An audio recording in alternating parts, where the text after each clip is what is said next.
स्वास्थ्य का है। स्वास्थ्य क्या होता है, इसकी कल्पना वही कर सकता है जो स्वस्थ है। स्वस्थ रहना हमारा मूल अधिकार है, जन्म सिद्ध अधिकार है। प्रकृति ने हमें ये वरदान दिया है स्वस्थ रहने का। यदि हम प्रकृति के अनुसार चलते हैं, प्रकृति के नियम का पालन करते हैं, तो हमें स्वस्थ रहने से कोई रोक नहीं सकता। बीमार हमें कोई कर नहीं सकता। बीमारियां और रोग हमको तभी होते हैं कि जब हम प्रकृति के नियमों को नहीं मानते। प्रकृति से चूंकि हमारा शरीर बना है, तो प्रकृति के अनुसार ही हमको चलना पड़ेगा। सारे नियम प्रकृति के हमको मानना पड़ेंगे। प्रकृति अपने नियमों में कभी परिवर्तन नहीं करती। सूर्योदय होगा तो होगा, सूर्यास्त होगा तो होगा। इसी प्रकार से गर्मी, सर्दी, बरसात ये भी अपने नियम के अनुसार ही आते हैं। नियम से चलना ही प्रकृति का एक विशेषता है।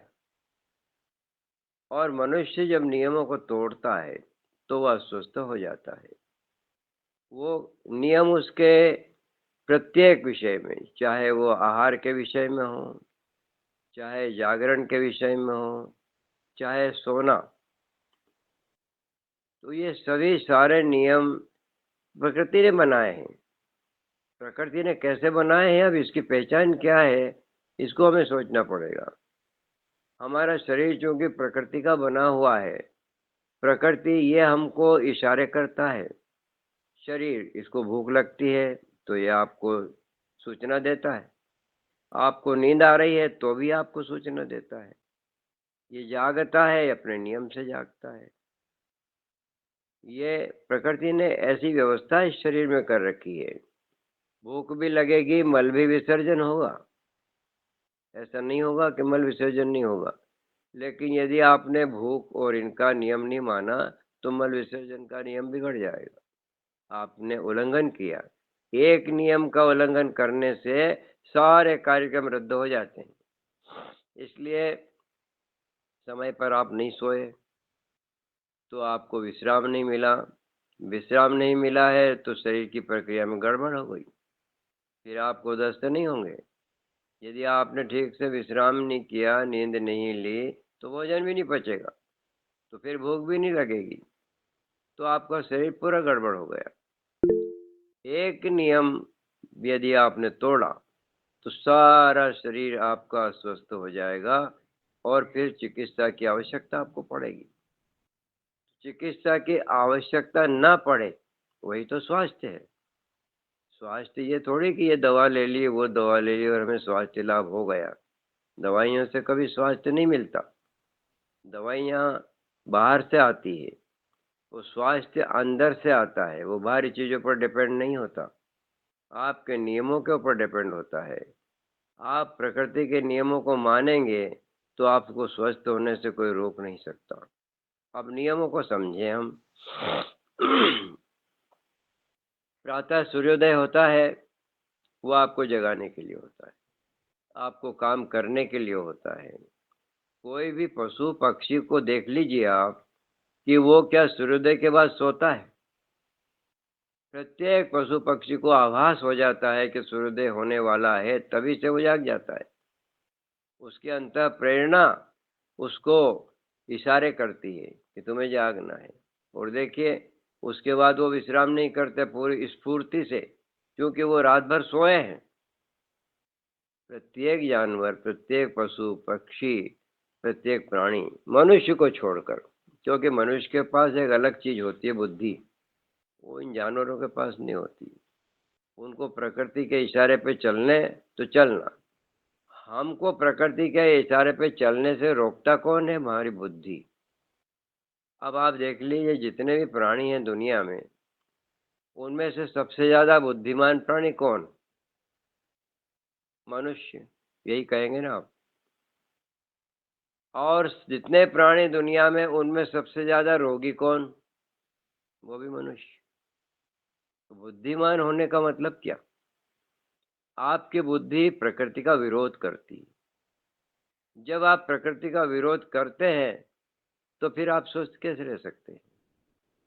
नियम प्रकृति के मानना पड़ेंगे, अपने मनमाने नियम नहीं बना सकते आप। आपको कुछ काम आ गया तो आप देर रात तक जागेंगे, ये आपका नियम, प्रकृति का नियम नहीं है।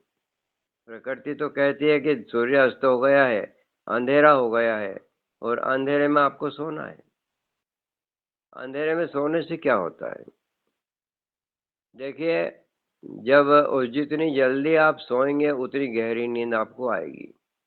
यदि आप देर रात तक जागे और देर रात को खाना खाया, खाना भी खाना आपका रात का विधान नहीं है। भोजन को पचाने के लिए अग्नि की आवश्यकता होती है, और सूर्य अग्नि है। सूर्य बाहर से जब तक रहेगा तो हमको रिचार्ज करता रहेगा, हमारी पाचक अग्नि को बढ़ाता रहेगा। लेकिन जैसे ही सूर्य की गर्मी कम हुई और सूर्य अस्त होने की ओर चला, तो आपकी पाचक अग्नि मंद पड़ जाती है। अब पचाने वाली अग्नि मंद पड़ गई है, उसके बाद आप भोजन करना चाहते हैं, तो वो भोजन रात भर आपके पेट में पड़ा रहेगा, वो सोने भी नहीं देगा। क्योंकि पाचन क्रिया के लिए एनर्जी चाहिए। एनर्जी जब शरीर के भोजन पचाने में लगेगी, तो आपके शरीर के अंदर की जो मल निष्कासन क्रिया है, जब आप सोते हैं तो आपकी एनर्जी आपको रेस्ट करा करके वो लग जाती है आपकी मल की सफाई करने में। जो भी आपने दिन में भोजन किया है वो पच गया है, और जो पचे हुए का शेष व्यर्थ जो फिजूल भाग है, वो मल कहलाता है। उस मल को शरीर से बाहर करने के लिए वो एनर्जी लग जाती है। अब उस समय आप जागते हैं, उस समय लाइट जला लेते हैं, और उस समय आप भोजन भी करते हैं, तो आपने तो सारे नियम तोड़ दिए। प्रकृति के नियम तोड़ दिए, और फिर आप कहते हैं मैं गोली खा के स्वस्थ हो जाऊंगा। गोली क्या करेगी? नियम तो आपने इधर तोड़े हैं, दंड आपको प्रकृति दे रही है। प्रकृति दंड दे रही है, प्रकृति ही आपके साथ न्याय कर सकती है। गोलियां क्या न्याय करेगी आपके लिए? वो आप बाहर से केमिकल आया हुआ है, शरीर उसको स्वीकार भी नहीं करेगा, वो भी एक मल का रूप लेकर शरीर में पड़ा रहेगा। दवाइयाँ मल का रूप लेकर शरीर में पड़ करके और एक मल का बोझ आपके शरीर में डाल देती है, वो एक नई बीमारी पैदा कर देती है। तो इससे तो ज़्यादा अच्छा है कि प्रकृति की सज़ा भुगत लो बिना गोली खाए। प्रकृति खुद न्याय करके आपको सज़ा माफ़ कर देगी, और फिर उसके बाद शरीर आपका स्वस्थ रहेगा। तो नियम मानना, ये नियमों को समझना पड़ेगा। सूर्योदय हुआ है, ऐसा सूर्योदय दिखाई देगा, सूर्य उसके पहले से एहसास हो जाता है कि सूर्योदय होने वाला है, तभी आपको जागना है। और यदि आप नियम मानेंगे तो स्वयं आपके शरीर के अंदर बैठा हुआ एक बुद्धिमान डॉक्टर है, वो खुद ही कह देगा उठो। यानी जगाता कौन है आपको? आप नींद में से किसी ने आपसे आपने किसी को कह दिया, अलार्म लगा दिया क्या? अलार्म लगाने वाले लगा देते हैं, लेकिन अलार्म प्रकृति का भी होता है, वो अपने आप आपको जगा देता है। सूर्योदय होने वाला है, उस समय आपकी नींद खुल जाती है। किसी ने नहीं जगाया आपको, किसने जगाया? आपके शरीर के अंदर बैठा हुआ एक जागरूक चौकीदार है, वो वो कहलाता है आपका अवचेतन मन। वो 24 घंटे जागता है, सोता है आपका चेतन मन। चेतन मन को विश्राम चाहिए, अवचेतन मन उस समय जागता है, और रहे सहे जो बचे हुए काम है वो आपके पूरे करवाता है। भोजन आपने दिन में कर लिया था, उसका पाचन हो गया, जो शेष बचा पाचन वो रात में हो जाता है। उसके बाद मल निष्कासन की प्रक्रिया चलती है, और सवेरे सवेरे आपको मल निष्कासन करने के लिए अलार्म मिलता है, उठो और जाओ फ्रेश होने के लिए। वो भी अलार्म अपने आप को में, क्या आपने व्यवस्था कर दी थी कि सवेरे मल बन जाना चाहिए? आपने तो कुछ नहीं किया, आपने तो खाया ही था बस। बाकी का काम किसने संभाला है? आपके भीतर एक प्रकृति का डॉक्टर बैठा हुआ है, उसकी आवाज़ को हमको हरदम सुनना है। वो क्या चाहता है? रात को भोजन नहीं करना। रात को भोजन करेंगे तो उस दिन का किया हुआ कब पचेगा? पचे हुए का मल निष्कासन कैसे होगा? तो पाचक अग्नि आपके शरीर में जब तक काम करती है, तभी तक आपको भोजन करना है, और इसके लिए नियम बने हैं कि आप सूर्योदय से लेकर सूर्यास्त के बीच में भोजन करें। अब भोजन करें तो क्या दिन भर करें? उसका भी नियम है। आपके शरीर में भूख नाम की चीज है, क्या उसका आपने एहसास किया कभी? भूख को आपने सुना कि अनसुना कर दिया? यदि आपको भूख नहीं है तो हमारी आदत क्या आजकल की पड़ी हुई है, तो सब जानते हैं, मैं क्या बताऊंगा उसको। आप स्वयं भुक्तभोगी हैं इसके। किसी भी पदार्थ को हमने देखा, स्वादिष्ट दिखा, उसकी खुशबू अच्छी आई हमको, तो हमने सोचा खा लो।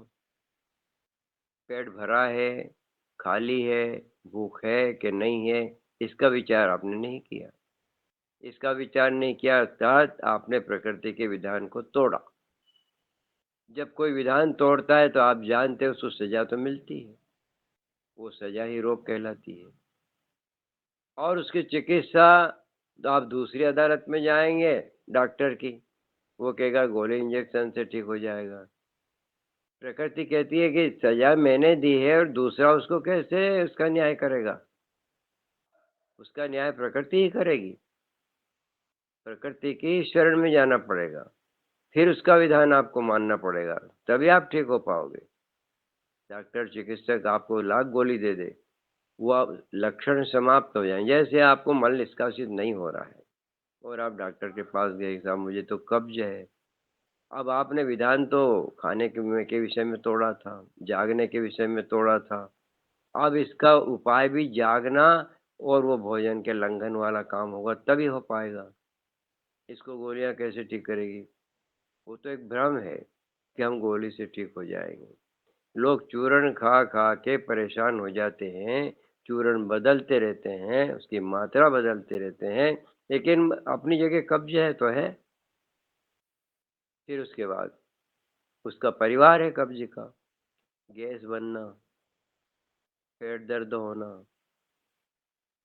और तो और फिर मल भी आपका गंदा, तो फिर रक्त भी आपका गंदा।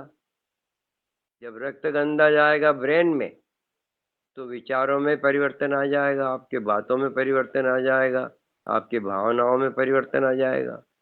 वो अन्न आपका एक जगह नहीं कि केवल मल ही बन गया था तो पड़ा है हाथ में, सड़न करके उसकी गैसेस जब बनेगी वो दिमाग में जाएगी। सर दर्द हो रहा है आपका, बीपी बढ़ रहा है आपका, हार्ट आपका परेशान कर रहा है, लीवर आपका परेशान हो रहा है, अनेक चीजें हैं शरीर में जिनको आप जानते भी नहीं है, और न उनके रोगों के आप नाम जानते हैं। डॉक्टर उनके नाम जानता है, वो भी नहीं जानता, वो गलत नाम रखता है उनके। कब्ज हो गया है, गैसेस बन गई है, इन रोगों को वो रोग मानता है। नहीं, ये हमने प्रकृति के नियमों का उल्लंघन किया है। वापस प्रकृति के शरण में जा करके उसके नियमों को मानिए। जैसे हमारा डाइजेशन बिगड़ गया, एक उदाहरण के लिए मैं लेता हूँ कि आजकल अधिकतर लोगों का अपच नाम का रोग हो जाता है। नहीं पच रहा भोजन। क्यों नहीं पच रहा भोजन? आप जानते हैं भोजन पचाने के लिए अग्नि की आवश्यकता होती है। क्या आपको पेट में पाचक अग्नि सही है? क्या आपको भूख लगती है? भूख नहीं लगती है तो सीधा इलाज मत खाओ, लंघन दे दो। एक टाइम 2 टाइम का लंघन दिया, भूख खुल जाएगी, अग्नि आपकी प्रज्वलित हो जाएगी।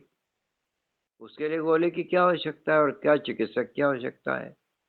प्रकृति स्वयं एक चिकित्सक है, सबसे बड़ा चिकित्सक है प्रकृति, क्योंकि आपका शरीर प्रकृति के तत्वों से बना है।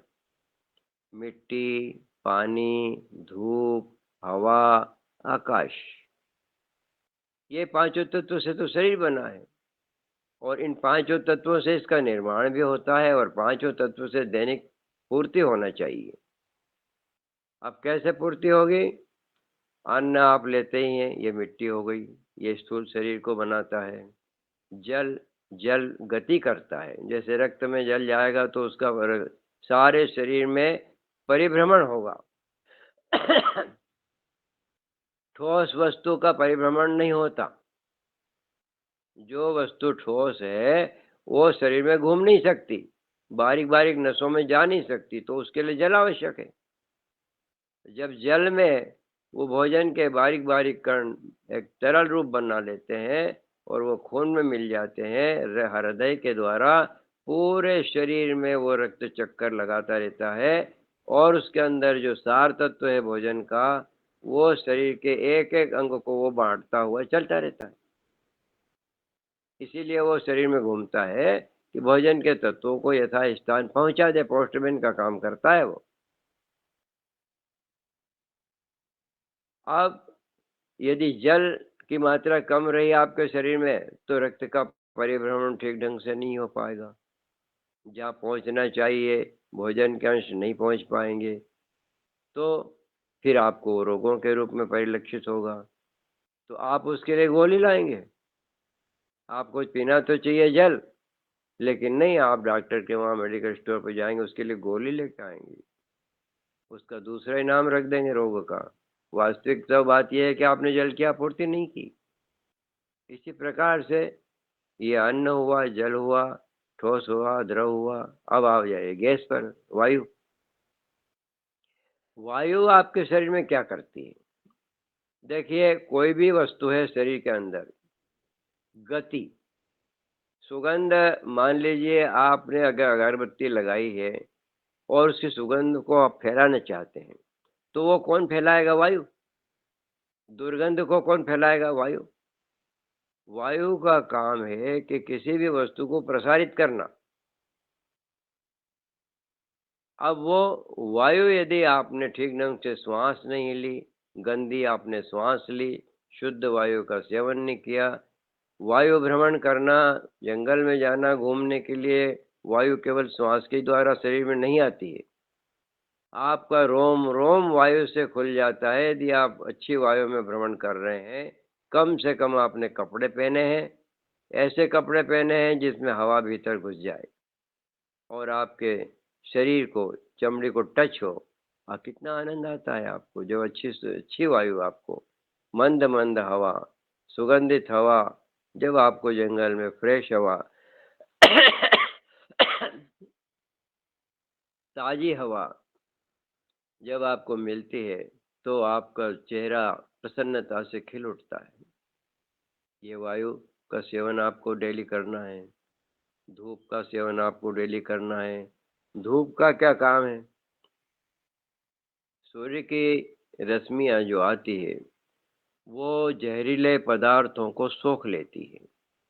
आप देखते हैं कि जंगल में कहीं मल पड़ा है, कोई दुर्गंधित वस्तु पड़ी है मान लीजिए, और उस पर सूर्य की किरणें दिन भर पड़ती है, तो शाम तक वो चीज दुर्गंध देना बंद कर देगी। कारण, सूर्य की किरणों ने उसकी सारी दुर्गंध को सोख लिया, उसके जहर को सोख लिया। वही मल, वही दुर्गंध की चीज वास्तव में 2-4 दिन के बाद मिट्टी बन जाती है। वही मिट्टी, उसको हम हाथ में ले सकते हैं, हमें पता ही नहीं चलता कि ये कल मल था। सूर्य की किरणों ने उसको सोख लिया। तो ये किरणें सूर्य की जब आपके ऊपर पड़ती है, ये ऊर्जा का स्रोत भी है। सूर्य हमारे शक्ति का स्रोत है। सारी शक्ति हमको जो मिलती है वो सूर्य की किरणों से मिलती है। ये सूर्य की किरणें हमारे शरीर पर जब पड़ती है, तो रोम रोम इनको ग्रहण करता है और यही शक्ति बन करके पाचक अग्नि बनती है, भोजन को पचाती है। यदि आपको सूर्य की रोशनी का लाभ नहीं मिला, तो आप वैसे भी मंदाग्नि हो जाएगी आपको। फिर भूख कम हो जाएगी, पाचन शक्ति कमजोर हो जाएगी। लेकिन आपके स्वाद के कारण जो आपका स्वभाव पड़ा है खाने का, वो तो पेट को भरता चला जाएगा। उसे नहीं मालूम पचे कि नहीं पचे, पर चीज अच्छी दिख रही है, सुगंध अच्छी आ रही है, स्वाद अच्छा आ रहा है, वो खाए बिना नहीं मानेगा, खाता ही रहेगा, भूख की भी परवाह नहीं करेगा कि पेट भरा कि नहीं भरा। भूख को नियंत्रित करने के लिए हमारे मस्तिष्क में केंद्र है, वो आपको मना करता है कि बस हो चुका, भूख आपकी अब समाप्त हो रही है, आपका भोजन का जो जितना करना था अब हमको आगे नहीं लेना, उसकी कोई परवाह नहीं करता। यानी फिर हमने प्रकृति के विधान का उल्लंघन किया। उल्लंघन किया तो सजा के लिए फिर तैयार हो जाइए आप, फिर रोग नाम की चीजें आपको होगी, और उसके लिए फिर वो चिकित्सक आएंगे जो इसके बारे में कुछ जानते ही नहीं, वो गोलियां लेके आएंगे, उनके पास गोलियां है। गोली इलाज नहीं है, गोली खाना एक दूसरा अपराध है। गोली हमारे शरीर के लिए नहीं बनी, हमारे शरीर की उसका स्वभाव, उसके बारे में उन गोली चिकित्सक बनाने वालों को, गोली बनाने वालों को कुछ पता नहीं, उनका एक अलग ही सिद्धांत चलता है। तो मिट्टी के संपर्क में रहिए, पानी, धूप, हवा, और तीसरी चीज, पांचवी चीज है ये तत्व, आकाश। आकाश क्या होता है? खाली जगह। आप देखिए कि अगर किसी बस में आप सवारी कर रहे हैं और ठसाठस भरी हुई है सवारी, उसमें श्वास लेने की जगह नहीं बची, आपको आनंद आता है क्या बैठने में? और एक बस वो है जिसमें प्रत्येक सीट पर केवल एक व्यक्ति बैठा है, खड़ा कोई भी नहीं है, बस पूरी वैक्यूम, उसमें आकाश तत्व बढ़ जाता है, खाली जगह बढ़ जाती है, तो आपको कितनी शांति लगती है। इसी प्रकार से सफोकेशन होता है, जिसको आप कहते हैं सफोकेशन हो रहा है यार, कमरे में जो है वस्तुएं ज़्यादा, इसलिए आप जहाँ जिस कमरे में रहते हैं, जिस घर में आप रहते हैं, अनावश्यक चीज़ों का अंबार यदि लगा दिया तो शांति नहीं मिलेगी, मन शांत नहीं होगा। कम से कम वस्तुएं हो अपने आसपास, कमरा खाली हो ज़्यादातर, हवा भरी हो उसके अंदर, आकाश तत्व उसके अंदर हो, सूर्य की किरणें उसके अंदर आती हो, जमीन से आपका संपर्क हो। आजकल होता क्या है, हम जमीन से बहुत दूर होते जा रहे हैं। ये पृथ्वी हमारी माँ है। बच्चा जब माँ की गोद में होता है तो अपार शांति अनुभव होती है उसको क्योंकि माँ से वो पैदा हुआ है। हमारी माँ है मिट्टी। मिट्टी से जितने दूर रहोगे उतने अस्वस्थ आप रहोगे।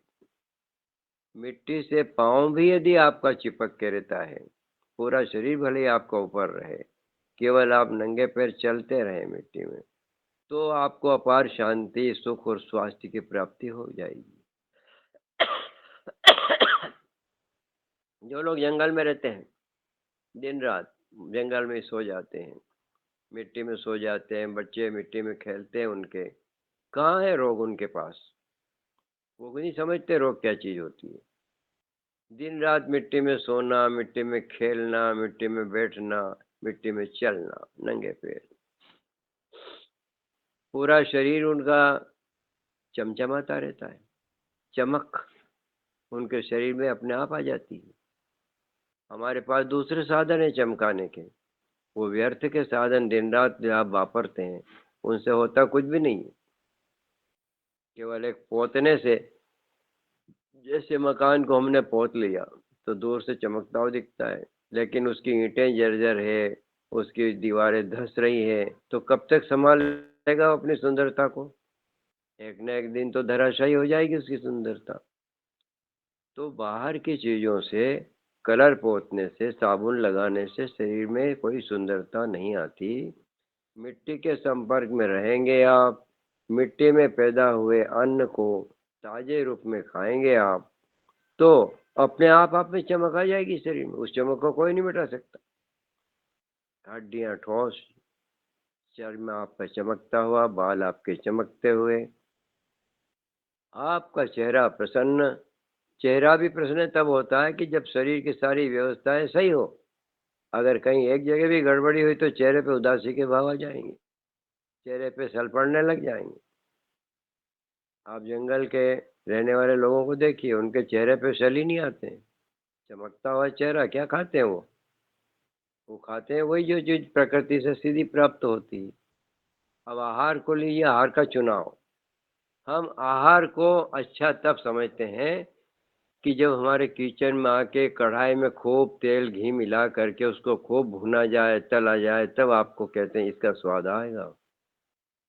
वो तो स्वाद आएगा ही नहीं, उसका स्वास्थ्य से कोई संबंध ही नहीं है। ऐसे भोजन को हम कहते हैं मृत भोजन। जीवित भोजन, अमृत भोजन वो होता है जो सीधा प्रकृति से आया है, बिना कोई तोड़ मरोड़ किए, उसी रूप में उसको। हाँ, गंदा हो जाए तो थोड़ा पानी से धो लीजिए उसको, मिट्टी लगी हो तो उसको छुटा दीजिए, लेकिन उसको काटना, छीलना, ये तो सब आपको अस्वस्थ होने के लिए होता है। छीलना, काटना, जो एक फल है, मान लीजिए फल तोड़ करके आप सीधा लाए हैं, वो फल सूर्य की रोशनी में पका है, सूर्य की अग्नि से पका है, आपको और उसको पकाने की आवश्यकता नहीं है। उसका सबसे ऊपर का जो कोटिंग होता है फल का, उसकी छाल, उस पे डायरेक्ट सूर्य की रश्मि पड़ी हुई है, उसमें सारे विटामिन मौजूद हैं। अब उस फल को यदि आपने छीला और उसकी छिलके उसके फेंक दिए, तो सारे विटामिन तो आपने अलग कर दिए। अब उसका स्टार्च रस के रूप में है, वही आपको पाचक है। कच्चा फल आपके लिए पाचक नहीं है, उसमें जो ठोस पदार्थ है उसको स्टार्च बोलते हैं। वो स्टार्च गर्मी पा करके गीला और द्रवित हो जाता है, रस बन जाता है। आम को देख लीजिए आप, कच्चा आम है वो तो आपको नुकसान देगा, लेकिन वही स्टार्च जब पक करके और मुलायम हो जाता है फल और सीधा उसका रस बन जाता है, तब वो आपके लिए स्वास्थ्य कारक है। इसीलिए जब आप किसी पदार्थ को खाते हैं, तो उसका ऊपरी जो छिलका होता है वो सूर्य की किरणों के टच में आता है, और सारी शक्तियाँ और विटामिन उसके अंदर आपके रोगों के निवारण के लिए जो आवश्यक चीज़ें हैं उसमें सब होती है। उसको उसी रूप में धो करके और खाया जाए। ऐसा भी देखा है कि कुछ खाद्य पदार्थ आप लेके आए हैं और सबसे पहले उनको काटा, छीला और फिर पानी में धोया, तो उनका जो रस था वो पानी में सब चला गया। इसलिए तरकारियों को, फलों को छीलने काटने के पहले धोना, छीलने काटने के बाद में बिल्कुल नहीं धोना, नहीं तो उनका जो रस निकल रहा है वो सब पानी में बह जाएगा, और वो बिल्कुल। मुख्य अतिथि जी, हमारे पवन सर ने हैंड रेज किया है, अगर वो कुछ पूछना चाहते। हाँ, जी, बोलिए। मैं पवन सर जी को आमंत्रित करता हूँ कि वो। नहीं, शरद वर्मा जी, गलती से टच हो गया था। मैं अनुरोध अच्छा करता हूँ मुख्य वक्ता से, प्लीज अपना कंटिन्यू करें। जी जी सर। अच्छा, कोई बात नहीं। अच्छा है। तो अपन आ रहे थे आहार पर, जो हमारे स्वास्थ्य का एक आधार है। आहार हमारे स्वास्थ्य का आधार है। इसी प्रकार से ये चीज चल रही है, और बहुत सारा है आहार पर बोलने के लिए। हमारे यहाँ परंपरा में क्या है, हम चाहते परंपरा चलती रहे, लेकिन परंपरा वैज्ञानिक नहीं है। अब देखिए आप, आहार को भूनना, तलना, ये तो उसको मृत बनाना है। जैविक क्या है, उसके अंदर जो रस है वो जैविक है, हम भी जैविक हैं, और ये पदार्थ भी, वनस्पति भी मिट्टी से पैदा होती है, प्रकृति से पैदा होती है, हम भी प्रकृति से पैदा हुए हैं। तो पूरक है वो हमारे लिए, वो हमारे लिए बनी है। प्रकृति से प्राप्त वनस्पति हमारे लिए बनी, वही हमारा आहार है। हमारे अंदर जो जैविक प्रक्रिया है वही उसके अंदर है, वो बढ़ता भी है, बड़ा होता है, उगता है, उसका जन्म होता है, और फिर अंत में वो भी वृद्धावस्था को प्राप्त होता है, पक जाता है फल उसका। इसी प्रकार से हमारी प्रक्रिया है, तो वो हमारे लिए पूरक है। अब आहार में आप गलत चीजों का चुनाव अगर करते हैं, जैसे अब मेरे को कहना तो अच्छा नहीं लगता है, ये मांसाहार, मांस के लिए अलग पशु बने हुए हैं, उनकी डिजाइन मांस के लिए है। जैसे शेर वगैरह है, शिकारी प्राणी, उनके दांतों की डिजाइन, उनकी आंतों की डिजाइन, और उनका मन उन पे खाने को करता है। आपका मन करता है किसी जानवर को देख के कि खा जाओ इसको? नहीं करता। फल देख करके आपका मन करता है फल को तोड़ के खाऊंगा मैं। तो आप अपने मन को देखिए, ये स्वयं आपको बताता है कि आपका भोजन क्या है। कच्ची सब्जियां हरी हरी देख करके, जब बाजार में आप देखते हैं कोई नीली है, कोई लाल है, कोई हरी है, कोई पीली है, उस कलरों को देखकर आपका मन चलता है कि मैं इसे खाऊँगा, क्योंकि वो आपका भोजन है, आपकी नेचर उसको माँग करती है। किसी जानवर को देख कर के आप दौड़ते हैं कि खा जाओ इसको? नहीं, कभी नहीं। हाँ, लेकिन शेर दौड़ता है। तो उसकी आत्मा, उसकी प्रकृति भगवान ने ऐसी बनाई है, उसकी डिज़ाइन बनाई है। वो कच्चा खा जाता है उसको, उसके दाँत ऐसे हैं। आपके पास तो ऐसा कुछ है ही नहीं, क्योंकि आप इसके लिए बने ही नहीं। आप अन्य के लिए बने हैं। आपके दाँत की डिज़ाइन ऐसी है, आपके हाथ की डिज़ाइन ऐसी है। तो गलत आहार का चुनाव हमें नहीं करना, जो हमारे लिए नहीं बना। यदि गलत आहार का चुनाव आप करेंगे, तो निश्चित रूप से आपको तो रोगों का सामना करना पड़ेगा। तो इसलिए एक भोजन का चुनाव, भोजन को बनाने का तरीका, फिर भोजन को करने का तरीका बन गया है। आपने अधिकतर उसमें कच्चा सलाद के रूप में लिया है, फल के रूप में लिया है, वो भोजन आपका, और एक पका हुआ भोजन। अब थोड़ा-सा मैं यहाँ एक विषय को थोड़ा विस्तार भी दे रहा हूँ कि भोजन में हमने स्वास्थ्य की दृष्टि से इसके 2 विभाग किए, अम्लीय भोजन और क्षारीय भोजन। अब आपको इसके लिए मैं बताता हूँ कि एक शुद्ध रक्त का नमूना लिया जाता है यदि शरीर में से, जो बहुत ही स्वस्थ व्यक्ति है, तो उसके रक्त की तासीर जो होती है वो 20% अम्लीय होती है, 80% क्षारीय होती है। अम्ल और क्षार क्या होता है? अम्ल होता है जो खटास पैदा करता है, उसको कहते हैं, आप समझते हो ना, अम्ल यानी खटाई, एसिड, एसिड खट्टा होता है। क्षारीय ये इसको काउंटर करता है, इसकी अम्लत्व को कम करता है। ये होता है आपके शरीर में 80%, और 80% यदि है, और 80 से 20% ये अम्लीय है, ये भी आवश्यक होता है हमारे शरीर में, लेकिन ये कितना होता है? 20%। जैसे ही रेशो 20 से इसका आगे बढ़ा कि आप बीमार हुए, 80 से जैसे ही कम क्षारीय हुआ कि आप बीमार हुए। अब अम्लीय भोजन और क्षारीय भोजन, ये आपस में इनका परिवर्तन भी होता है। सब्जी आप लाए बाजार से, अभी वो क्या है? क्षारीय है। आपने काटा पीटा उसको और कढ़ाई में डाल के भूना, अब वो एसिडिक हो गया, अब वो अम्लीय हो गया, अब वो क्षारीय नहीं रहा। आपसे कहेंगे सब्जी खाया करो, आपने कहा रोज खाते हैं, पर खाते किस तरह से हैं आप? उसको बिगाड़ के अम्लीय बना के खाते हैं आप। अम्लीय भोजन रोगकारक, क्षारीय भोजन आपको रोगों को मिटाने वाला, ये इसकी पहचान। अब आवश्यकता है आपको क्षारीय भोजन ज़्यादा करने की, मतलब कच्चा भोजन। कच्चे भोजन में आप कहेंगे कि हम कच्चा भोजन कौन सा खाएं, कैसे खाएं? तो मैं कुछ उदाहरण दे देता हूँ।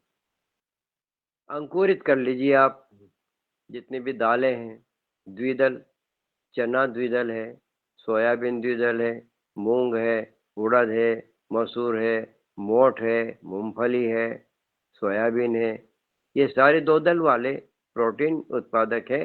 इनको जब अंकुरित करते हैं तो ये प्रोटीन में और विटामिन भी, इनमें मिनरल्स पैदा हो जाते हैं, क्योंकि हर अन्न के दाने में बीज रूप में उसके अंदर उसके प्राण सोए हुए हैं। उसको जगाना, उस प्राण को जगाने से वो जीवित भोजन हो जाता है। उगने वाला एक वृक्ष का पौधा उस बीज के अंदर आपको दिखाई देगा। जैसे ही पानी हवा मिली उसको और उसको गलाया, तो बीज अंकुरित होने लगता है। एक अंकुरित निकलता है, एक प्रांकुर निकलता है, एक जड़ निकलती है, एक पौधा ऊपर बढ़ता है, और इस प्रकार का वो भोजन, अब वो जैविक भोजन हो गया आपका। जब तक वो ड्राई था, सुप्त था, सोया हुआ पड़ा था वो, जैसे ही हवा पानी मिला, वातावरण मिला, तो वो अंकुरित हो गया। अब 10 गुना पावर बढ़ गई उसकी। आपकी भूख को मिटाने के लिए, आपके स्वाद को ठीक करने के लिए वो 10 गुना पावरफुल हो गया। जब ये 10 गुना पावरफुल हो गया, तो बाकी अन्य इसके मुकाबला कैसे कर पाएंगे? तो ये अंकुरित भोजन, फल, फल के टुकड़े मिला लीजिए उसमें, और कुछ पालक है, टमाटर है, लौकी है, इनको कच्चा ही कीस करके काट करके टुकड़े करके सबका मिक्सअप कर लीजिए। और टेस्टी बनाने के लिए थोड़ा सेंधा नमक मिला लीजिए, जीरा मिला लीजिए इसमें, और इसमें थोड़ा सा दही मिला लीजिए। आपको इतना टेस्टी लगेगा। ये टेस्टी बनाने के लिए मैंने ये तरीका बताया है। खाना है उसको जैविक भोजन को, क्योंकि हम जैविक हैं तो हमें जैविक ही हमारा उद्धार कर सकता है। मृत भोजन सिर्फ पेट में पड़ा रहेगा, सड़ेगा और आपको बीमारियां करेगा। अब वो क्या होता है, जो अपच भोजन हमारे शरीर में इकट्ठा होता है मटेरियल के रूप में, तो आदमी मोटा हो जाता है। तो लोग कहते हैं बड़ा पहलवान बन रहा है। वो दिखता है दूर से। क्यों? उसके अंदर जैविकता तो कम हो गई, उसके अंदर क्या बढ़ गया? मल बढ़ गया। मांस मल का ही रूप है। ये जो बड़ा हुआ दिखता है, बड़ी बड़ी मांसपेशियां दिखती है, वो कुछ काम की नहीं। वो आदमी जल्दी बीमार पड़ेगा। बीमार पड़ता है वो आदमी जिसके अंदर मल की मात्रा बढ़ जाती है। और ये जैविक भोजन में मल पूरा ही पच जाएगा, पूरा ही खून बन जाएगा। कम से कम मात्रा में मल आपको निकलेगा और पाचन क्रिया भी इसकी जल्दी हो जाएगी। तो जब पाचन क्रिया पूरी हो जाती है तो गहरी नींद आती है। नींद का भी संबंध है। जब तक अपच पड़ा है पेट में, वो सोने नहीं देगा। पहले मुझे पचाओ, पहले मुझे पचाओ, फिर विश्राम।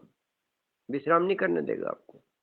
और गहरी नींद नहीं आएगी तो नींद में एक हीलिंग प्रक्रिया होती है। देखिए, आप शाम को थके हुए सोते हैं और सवेरे आप फ्रेश होके उठते हैं, तो क्या हुआ ऐसा रात को कि जो आप थके हुए थे और फ्रेश हो गए? ऐसा कौन सा चमत्कार हो गया आपके शरीर में जिससे आपको ये परिवर्तन आया? सुबह आदमी स्फूर्तिवान होकर उठता है। आप देखो पशुओं को, सवेरे जब वो उठते हैं, जानवरों के बच्चे जंगल में देखो तो दौड़ लगाते। शाम को वो थके हुए रहते हैं, लेकिन सवेरे उठ के उछलते हैं, कूदते हैं, चिड़िया चहचहाती है, कोई चैन नहीं लेता। कारण क्या? ये रात भर को हीलिंग प्रक्रिया चली है। आपको सुलाया। सुलाया किस लिए? कि आप एक्टिव रहते हैं। आपके एक्शन को बंद किया। जागता है आदमी तो चुप नहीं बैठ सकता। मन भी उसका चलता है, मन भी काम करता है, शरीर की प्रक्रिया भी चलती है। लेकिन सुलाने का मतलब क्या हुआ? इनका सबका रेस्ट बंद, सारी गतिविधियां बंद। जैसे लाइट ऑफ कर देते हैं तो बल्ब आराम करता है। लाइट स्विच ऑन कर देते हैं तो बल्ब जलता है, गर्म होता है, उसकी आयु कम होती है। हमारा शरीर की प्रक्रिया भी ऐसी है। सारी चीजों का स्विच ऑफ करने का मतलब ही होता है गहरा विश्राम, नींद। उस नींद के दौरान आपके शरीर की सारी बीमारियां दूर। आपने देखा होगा बड़े बड़े अस्पतालों में आदमी तड़पता हुआ जाता है। वो एक इंजेक्शन नींद का लगा के आपको रेस्ट करा देते हैं,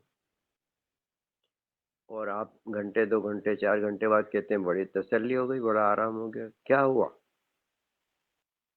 उनके इंजेक्शन ने नहीं करा आराम, उस रेस्ट ने आपको आराम करा। तो रेस्ट कितना आवश्यक है हमारे जीवन में। इसीलिए परमात्मा ने दिन के बाद रात बनाई।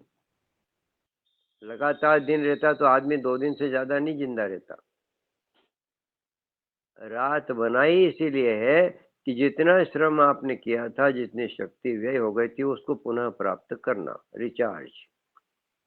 रात रिचार्जिंग के लिए बनाई है। अब हमारे जीवन पद्धति जो आज है वो क्या है कि रात शुरू हुई नहीं कि हमने पढ़ना प्रारंभ कर दिया, हमने कंप्यूटर चालू कर लिया और साथ में एक खाने पीने का कुछ साधन भी रख लिया। वो भी हम खाते जा रहे हैं और काम करते जा रहे हैं। अब आपको कैसे ठीक करेगा कोई? आपको प्रकृति कैसे करेगी, उसको ही सूझनी पड़ेगी कि अब मैं इसका क्या करूं। खाना खाओगे तो उसके लिए एनर्जी चाहिए। पढ़ाई करोगे तो दिमाग में बुद्धि के लिए एनर्जी चाहिए। अब वो एनर्जी कितने जगह बटेगी? हीलिंग प्रक्रिया उसकी करना है उसको, भोजन आपका पचाना है उसको, और आपके दिमाग के लिए, बुद्धि के लिए उसको एनर्जी चाहिए, वो भी आपको देना है। तो सारी एनर्जी को हम एक जगह लगाएं, अथवा विश्राम विश्राम में सारे स्विच ऑफ कर दो। लीवर भी आराम कर रहा है, आंतें आराम कर रही है, हमारे दिमाग की सारी नसें आराम कर रही है, हृदय आराम कर रहा है, फेफड़े आराम कर रहे हैं, तो दूसरे दिन के लिए तरोताजा होकर के फुल स्पीड से अपना काम करेंगे। तो प्रकृति के नियमों के विरुद्ध चलने से ही सारे रोग होते हैं, और नियम बाहर से नहीं बनाए जाते। इसके लिए कोई गवर्नमेंट नियम नहीं बनाएगी कि आपको पाचन कैसे होगा, कि आप विश्राम कैसे करेंगे। ये तो नियम आपको प्रकृति के पहचानना पड़ेंगे। जो प्रकृति से जितना ज़्यादा जुड़ेगा उतना ही वो स्वस्थ रहेगा, उतनी लंबी आयु भोगेगा। वो स्वस्थ रह करके भोगेगा। खाट पे पड़े पड़े जीवन भी बिताने वाले बहुत हैं। अस्पतालों में 4-4 साल से पड़े हैं, 10-10 साल से पड़े हैं, घर में खटिया पे पड़े हैं, तो उनके जीने का लाभ क्या? उनका जीना और मरने में कोई अंतर है क्या? बोझ जरूर बनते हैं, परिवार पर भी, देश पर भी, और स्वयं भी दुख पाते हैं। तो प्रकृति के नियम के अनुसार चलने वाला व्यक्ति, जानवरों को देखिए आप, मरते दम तक वो भागते रहते हैं, दौड़ते रहते हैं, और अचानक मर जाते हैं। जीवन तो समाप्त सबका होना है, लेकिन खेलते हुए, हंसते हुए, दौड़ते हुए, जीवन का आनंद लेते हुए और शरीर छोड़ देना है। ये नहीं कि खूब खाया पिया और बिस्तर में पड़े हैं, परिवार को परेशान कर रहे हैं, खुद भी परेशान हो रहे हैं, आर्थिक नुकसान भी कर रहे हैं। आपके कल से बाल बच्चे, उसको जो प्रॉपर्टी है आपकी, उसको भी खत्म कर दोगे, तो फिर उनके लिए मुसीबत बना रहे हो आप। स्वास्थ्य की प्राप्ति के लिए एक तो भोजन, नींद और विश्राम। विश्राम दिन में भी, जैसे हम रात को तो करते हैं नींद, लेकिन बिना नींद के भी कुछ देर के लिए हमको शरीर को आराम देना। यदि उसने हार्ड वर्क किया है तो उसको थोड़ा सा विश्राम दिन में भी थोड़ा थोड़ा देना। आप योग करते हैं तो हर योग के आसन के बाद एक छोटा सा शवासन होता है। वो नियम बनाया हुआ है योग में कि लगातार श्रम करने को व्यायाम बोलते हैं, और हर श्रम के बाद थोड़ा सा विश्राम करने को योग बोलते हैं। ये योग में और व्यायाम में अंतर है। इसमें हम जागरूक होकर के योग में श्रम करते हैं, और उसमें बिना जागरण के, बिना जागरूकता के, बिना ध्यान दिए हम गाने भी सुनते जा रहे हैं, और हमारा मन कुछ विचार भी कर रहा है, और हम श्रम भी कर रहे हैं, विश्राम भी कर रहे हैं, तो आधा अधूरा हुआ। मन पूरा उसी काम में लगना चाहिए जो हम कर रहे हैं। तो ये स्वास्थ्य के नियम हो गए, आज 37 हो गए हैं। अब यदि आपके कुछ प्रश्न उत्तर हों तो उसके लिए अब जी आप तैयार हैं? जी जी जी, आदरणीय दादाजी, धन्यवाद। अतिशय सुंदर आज आपका उद्बोधन, मार्गदर्शन। प्रकृति के साथ हमें चलना है, और अगर हम प्रकृति का उल्लंघन करते हैं तो प्रकृति हमें प्रकोप के रूप में दिखा देती है। और वैसे ही जैसे कि हम जैविक खेती के लिए भी ऐसे ही कर रहे हैं, वैसे हमारे शरीर के लिए भी हमें प्रकृति की तरफ ही ध्यान देना पड़ेगा। अगर हमारी प्रकृति अच्छी रहे, निसर्ग अच्छा रहा, तो फिर हमारे शरीर भी। तो आज आपने अतिशय सुंदर मार्गदर्शन दिया। अगर हमारे सदन में किसी भाई बहन कोई सवाल करना चाहते हैं हमारे आदरणीय मुख्य वक्ता जी से, तो सादर आमंत्रित है।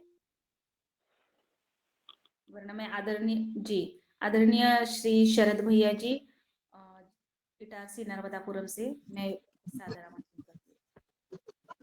मुख्य अतिथि जी को प्रणाम।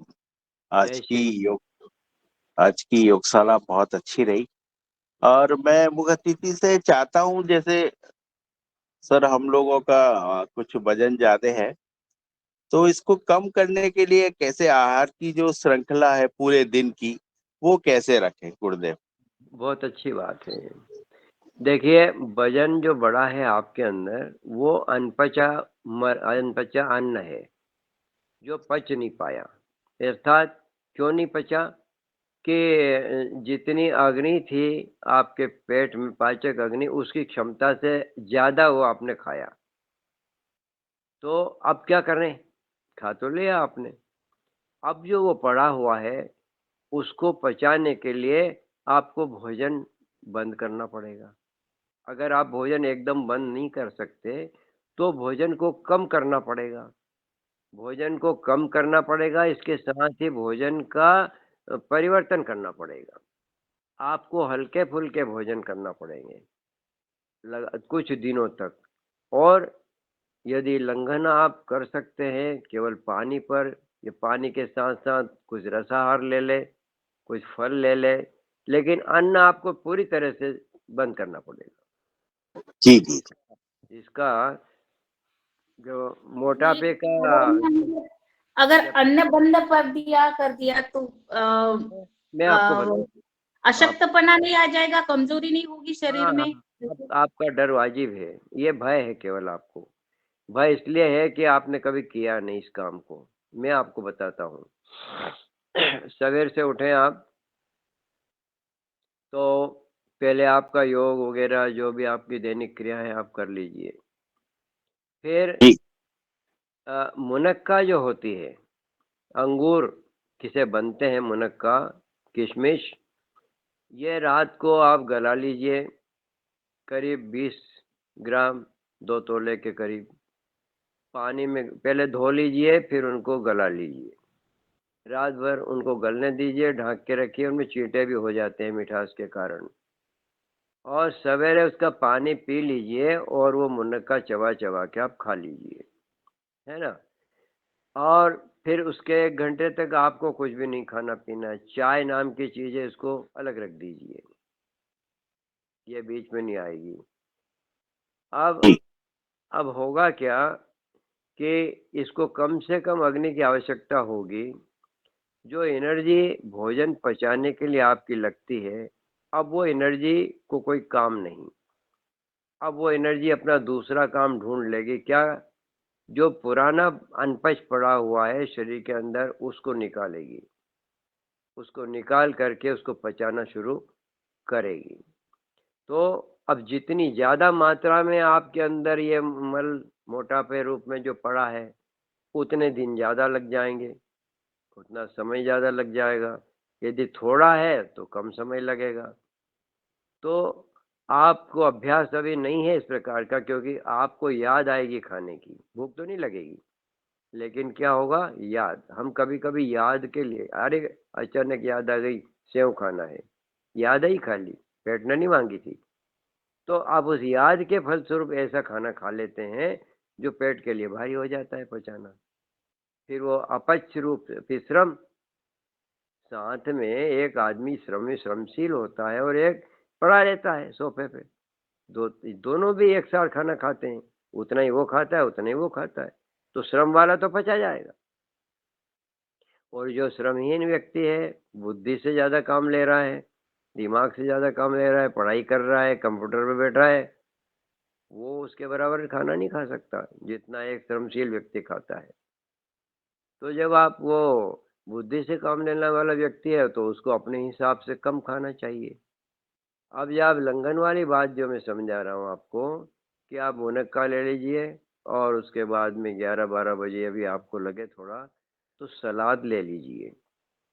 सलाद जी, में पालक पत्ता, टमाटर, आप कुछ ये अनार, अमरूद वगैरह इस प्रकार के फल और ऐसी 4-5 चीज़ें मिला करके मिक्स कर लीजिए। पत्ते जितने भी हों सब्जियों के, वो बहुत जल्दी पच जाते हैं और आपको एनर्जी भी देंगे। आप एनर्जी की चिंता नहीं करें।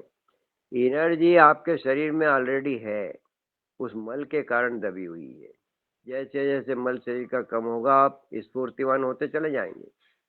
एनर्जी आपको अंदर भरी हुई है, वो भोजन से नहीं मिलने वाली। भोजन को केवल पेट में डालने से एनर्जी नहीं मिलती, जब वो पचेगा तब एनर्जी मिलेगी। अब पचाने के लिए तो अग्नि चाहिए ना, वो तो है ही नहीं। तो वो तो एक तरह से आपने अटाला भर लिया पेट में। आप कहोगे इससे एनर्जी मिल जाएगी, नहीं मिलेगी। वो तब मिलेगी जब अब भूख खुलेगी आपकी। तो आपको ये 10-11 बजे के करीब आप थोड़े फल खा लीजिए। लगातार आप नींबू डाल करके गर्म पानी में जल ग्रहण करते रहिए, आधा-आधा गिलास, आधा-आधा गिलास। तो इससे वो जो अनपचा हुआ है वो गीला होगा, वो पचने के लिए वापस पेट में आएगा। पेट उसको खींच करके लाएगा, चाहे वो पैरों में फंसा है, कुल्ले में है, पीठ में है, गर्दन में है, चेहरे पे है, जहाँ-जहाँ पर है उसको खींच करके पेट लेके आएगा कि पाचन संस्थान में चलो, वहाँ उसको पचाने का काम होगा। और फिर मल निष्कासन के लिए आपको विश्राम चाहिए। रात को गहरी नींद आप सोएं, कुछ काम नहीं करें, अंधेरा करके सोएं, क्योंकि लाइट जलेगी तो वो नींद नहीं आएगी। एक मेलाटोनिन नाम का हार्मोन हमारे पेनियल ग्रंथ में से निकलता है, योग में ये चीज़ पढ़ाई जाएगी। पेनियल ग्रंथि एक मेलाटोनिन नाम का हार्मोन छोड़ती है अंधेरे में, ये ध्यान रखना आप, लाइट जला के नहीं सोना। जब अंधेरे में आप सोएंगे तो मेलाटोनिन हार्मोन आपको वो सफाई के काम में लगेगा, आपको गहरी निद्रा में ले जाएगा और फिर सारे शरीर में जितना मल पड़ा है उसको वो बाहर निकालेगा। और देखिए, जैसे आपका लंघन शुरू होता है तो मल की मात्रा आपकी बढ़ जाएगी, मल का निष्कासन बढ़ जाएगा, बिना चूर्ण दवाई खाए निकलने लगेगा। क्योंकि कुछ फल ऐसे होते हैं जो रेशेदार होते हैं, जाम फल है, सभी फल, सब्जियां हैं, उनमें सब में रेशा होता है। ये रेशा क्या करता है? झाड़ू का काम करता है। जहाँ जहाँ मल हाथों में पड़ा है उसको झाड़ू लगाता हुआ और अंत में निर्गम द्वार तक ले जाके और आपको कहता है कि अब आप जाइए। तो आपको लंघन करना पड़ेगा, मोटापे का एक ही उपाय है, श्रम। लंघन के दिनों में अधिक श्रम तो नहीं कर सकते, लेकिन थोड़ा बहुत श्रम आपको घूमने फिरना, टहलने जाना करना, प्रकृति के वातावरण में रहना, ये करना पड़ेगा। जी बहुत अच्छी। जी ओम जी प्रणाम। धन्यवाद। जी धन्यवाद, अतिशय सुंदर। और मैं आगे आदरणीय प्रदीप राज वर्मा जी, इटारसी नर्मदापुरम से। जी आदरणीय भैया, स्वागत है आपका। प्रदीप राज वर्मा जी, आदरणीय। ओम सदन को सादर प्रणाम। और ओम। आज योगशाला में तो नहीं उपस्थित रहा मैं, किंतु ये सर को सुन रहा हूँ, बहुत अच्छा लग रहा, बहुत ज्ञानवर्धक बातें बता रहे हैं। मैं ये बोल रहा हूँ, पूछ रहा हूँ कि हमारा एक बच्चा है, वो बहुत प्राणायाम भी करता है, बहुत संयम से भी रहता है। कम से कम दिन में 2 घंटे प्राणायाम करता है वो, और संयम से भी रहता है। खाने पीने में उसका वो ज्यादा गलत खाना नहीं खा रहा। अभी तो वो मिलेट ही खा रहा है बहुत काफी दिनों से, मुनक्का भी खा रहा है जो आपने बताया वैसे ही। किंतु वो बोलता है कि मुझे कमजोरी बहुत आ जाती, कोई भी मेहनत का काम करता हूँ तो। उसका क्या कारण हो सकता है? अब उसको एक तो ये है कि वो प्रत्यक्ष रूप से सामने आए, उससे बात की जाए, तो उससे आप बात करा सकते हैं। हाँ, बात करा सकते हैं। तो उससे अभी बात करेंगे तो हम उससे कुछ प्रश्न करेंगे जी, और पता चल जाएगा कि क्या कारण है इसका। तो मैं आपका नंबर ले लूंगा और सीधी बात करा दूंगा फिर मैं। अच्छी बात है, नंबर ले लीजिएगा आप मेरे। जी, नंबर अगर चैट ऐसी कोई बॉक्स में बात डाल है दीजिएगा। हाँ, नंबर है तो बहन जी से ले लो। जी हाँ, बहन जी से ले लूंगा मैं। हाँ, जी मैं कह रही थी आदरणीय प्रदीप राज वर्मा जी, अगर भैया जी आप बच्चा आप अगर घर में है तो आप यहीं पर भी दिखा सकते हैं अगले वाले मीटिंग में, नहीं तो फिर हम उनसे संपर्क भी कर सकते हैं। तो अच्छा, तो अभी आप छोटे दूसरे बच्चों को क्वेश्चन ले भी लीजिए। लेकर हम बैठेंगे। आप दूसरे क्वेश्चन ले लीजिए, मैं देखता जी हूँ। जी घर में पहुंचता हूँ मैं। जी मैं बाहर हूँ, इसलिए थोड़ा जी रात में घूमने निकला था, धन्यवाद। तो होगा टाइम पे आ जी गया तो मैं आदरणीय यमेल बात गौर करूँ। जी। हाँ जी धन्यवाद आदरणीय यमेल गौर जी, इटारसी नर्मदापुरम से। आदरणीय, स्वागत है आपका। अपना जी सवाल करें, प्रश्न करें। जी ओम। नहीं, प्रश्न नहीं, मेरे मन में जो बात थी उसका जवाब ऐसी मिल गया है कि जैसा आदरणीय शरद वर्मा जी ने बोला है कि ऑलरेडी मेरा शरीर भारी है, तो शरीर भारी ऑलरेडी जो चर्बी है उसको कैसे बर्न होगी, उसका आंसर सर ने दे दिया है, मिल गया है कि वो चूंकि अगर आप लंघन करेंगे तो आपके शरीर के जो एनर्जी के लिए जो ऑलरेडी पड़ा है वो उसमें से ले लेंगी। तो एक हद तक तो उसका मिल गया है। पर ऐसा मानना है कि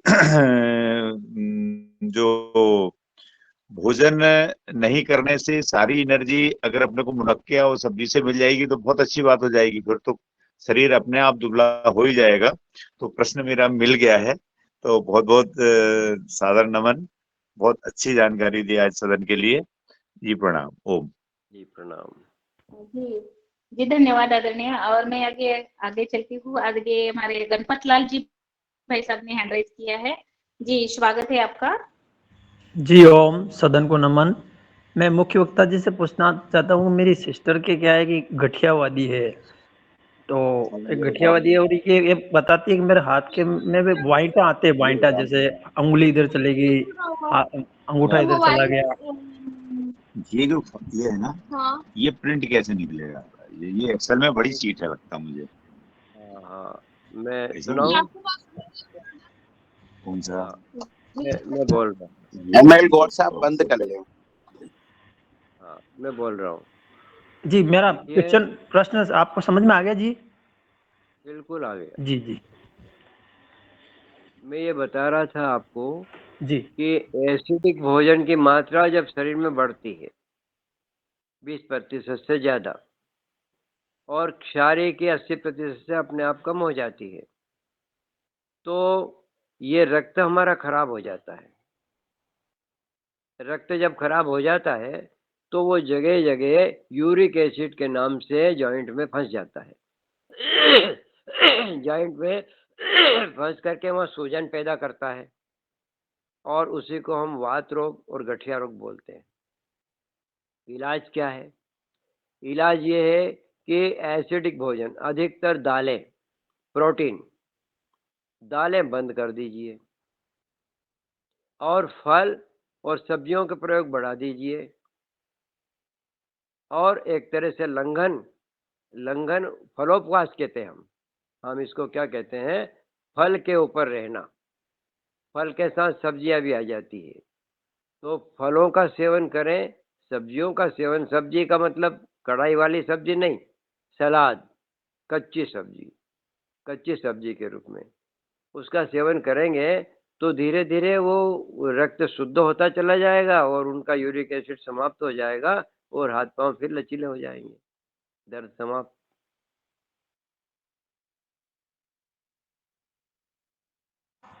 जी जी बहुत बहुत बढ़िया, धन्यवाद। हाँ, जी आदरणीय धन्यवाद, अतिशय सुंदर संवाद। और मैं आगे आदरणीय रमेश चंद्र मेहरा जी भाई साहब का हैंड राइज था, उनसे निवेदन करती हूँ आप अपने सवाल या संवाद करने का कष्ट करें। जी आदरणीय रमेश चंद्र मेहरा जी भाई साहब, मेरी आवाज आ रही है? चलिए, मेरी आवाज बात नहीं चल रही है, और मैं आगे हाँ जी आदरणीय शरद भैया। मुख्य अतिथि से मुझे एक बात और पूछनी थी सर। ये जो जैसे सब्जी बॉईल करके खाते हैं तो ये एसिडिक हो जाती है क्या, पानी में बॉईल करते हैं तो? देखिए, अगर ऐसी सब्जी जिसको हम कच्ची नहीं खा सकते हैं, जैसे शकरकंद होता है, आलू होता है, जी ये हार्ड होती है, इनको हम कच्चे नहीं खा सकते, तो इनको हम पानी में बॉईल कर सकते हैं। लेकिन उनको खुले उसमें नहीं, ढक कर के, यानी कुकर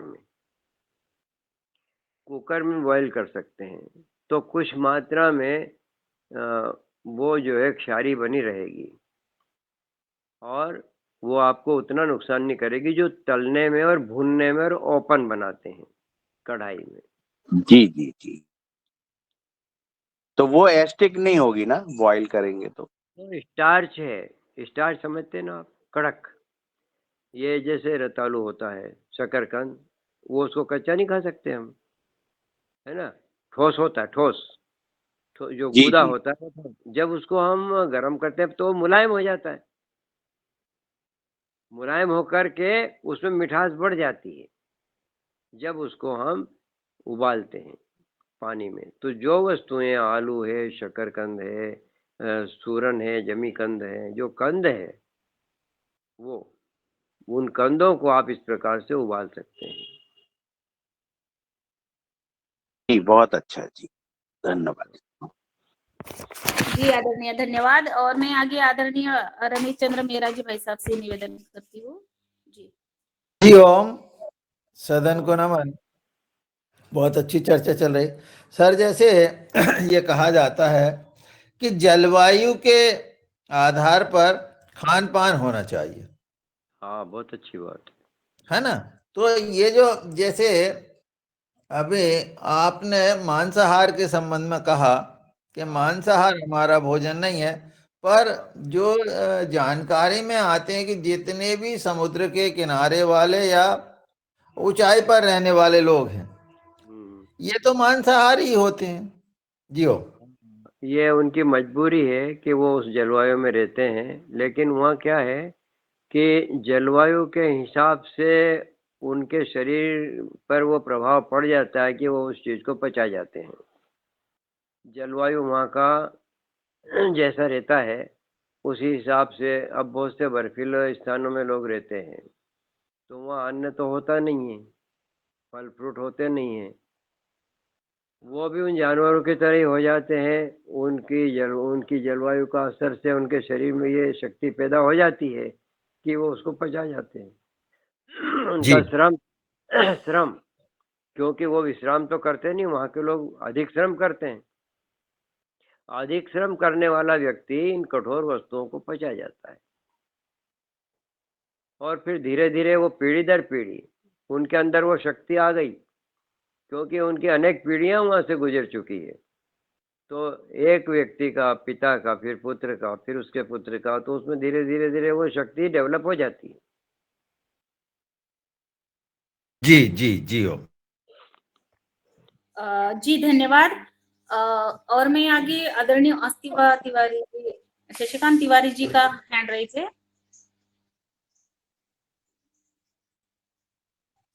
जी सादर प्रणाम। ये अशोक पटेल भैया है। जी सॉरी, अशोक पटेल भैया। जी ओम, मेरा प्रश्न था कि इसमें ये जो चने हैं, मूंग है, इनको जो भिगो के खाते हैं, इनको क्या गाय के दूध में भिगो के खा सकते हैं क्या? रात में गाय के दूध में भिगो सकते हैं क्या? देखिए, उनको पानी में भिगोइए, पानी में अंकुरित हो जाएंगे। भिगोने के बाद उनको अंकुरित कर लीजिए। दूध में भिगोने से वो कभी अंकुरित नहीं होंगे, वो पानी में भिगोने से अंकुरित होंगे। और दूध में भिगोने का ये तो एक अपना नई खोज है, ऐसे कोई दूध में भिगोने का कोई चलन नहीं है। दूध इनके साथ लेना भी ठीक नहीं है, क्योंकि जी जी दूध का पाचन 16 घंटे के पहले नहीं होता है, और ये जो चने वगैरह है इनका पाचन 4 घंटे में हो जाता है। तो अगर दूध से अलग करके उनको भिगो करके अंकुरित करके खाएंगे तो वो 4 घंटे में अच्छी तरह से पच भी जाएंगे, सारे मिनरल्स विटामिन सुरक्षित रहेंगे। दूध के साथ उनका कोई तालमेल नहीं है, दूध का किसी भी वस्तु के साथ तालमेल नहीं है। दूध को सिंगल यूज किया जाए।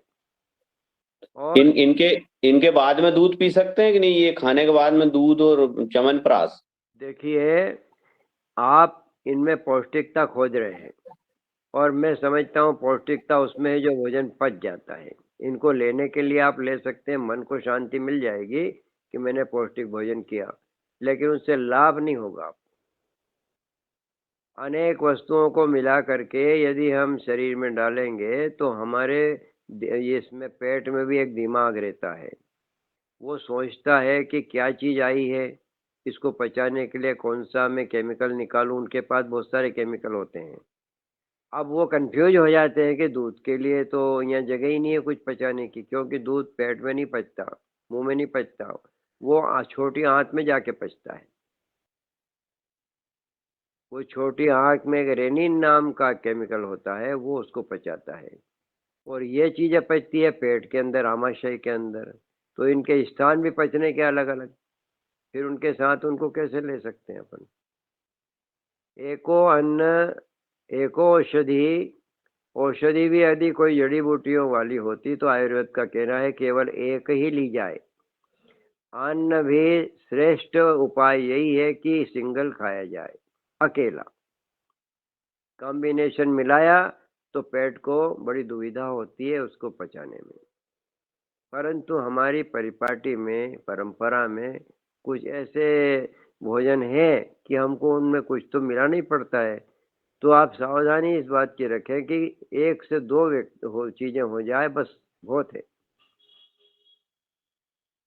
जितना अच्छा पाचन आप चाहते हैं तो वो कम से कम मिलाइए उनमें चीजें को। एक चीज एक बार खा लीजिए, उसको पचने दीजिए, उसके बाद दूसरी का नंबर आए तब उसको खा लीजिए। स्वाद की दृष्टि से आप मत सोचें, स्वास्थ्य की दृष्टि से सोचिए। मतलब दूध नहीं पीना इनके बाद? बिल्कुल नहीं पीना दूध। जिस दिन पीना उस दिन कुछ खाना नहीं, सिर्फ दूध ही दूध पियो? सिर्फ दूध। जी तो अब आप पिए क्या? चाय छोड़ दी, अब दूध ही भी गया तो होगा क्या इस देश का? समझ ये लीजिए। चाय और आदरणीय दूध। भैया को दूध बहुत पसंद है और मुझे लगता है दूध घी के बिगड़ तो काम ही नहीं चलता। नहीं, दूध घी तो है ही संसार में। मैं आपको थोड़ी सी बात समझाता हूँ। दूध आपके लिए आवश्यक जब तक था जब तक दांत नहीं थे। प्रकृति ने आपके लिए दूध बनाया कब तक? जब तक दांत खाने के लिए नहीं होते हैं। आप जानवरों से आकर लीजिए कि गाय का बछड़ा जैसे ही दांत निकलता है तो उसकी माँ फौरन उसको अलग कर देती, लात मार के अब बंद कर। फिर वो जितना बड़ा हो जाए गाय दोबारा उसको दूध नहीं पिलाएगी। माँ का दूध भी आपको जब तक मिलता है जब तक दांत नहीं आए। दांत आने के बाद आपका खाना शुरू होता है। दांत आए इसीलिए खाने के लिए। जब तक दांत नहीं थे परमात्मा ने व्यवस्था करी थी दूध की। गाय का दूध गाय के बछड़े के लिए होता है, आपके लिए नहीं होता। आप जबरदस्ती गाय का दूध पीते हैं। ये और दूध किसी के दांत गिर गए हो तो मुकतिथि। दूध अगर दांत गिर गए तो आज तो 32 ही बनती है। आपके आंखें दांत गायब हो गए फिर दूध चालू कर दे। नहीं, अब व्यवस्था ऐसी हो गई कि 32 ही बनती है। शॉर्टकट कुछ नहीं है। फिर आदरणीय मुखर्जी जी, फिर ऐसा कहा गया है कि शाम को रात को दूध खाना खाने के बाद, तो वो क्या है फिर? नहीं, कहा कहाँ पे है? किसने कहा? नहीं मतलब ये तो चलते रहते ये बात भी के है। दिमाग में बहुत सारी बातें होती है, लेकिन कोई शास्त्र ऐसा कहता है क्या?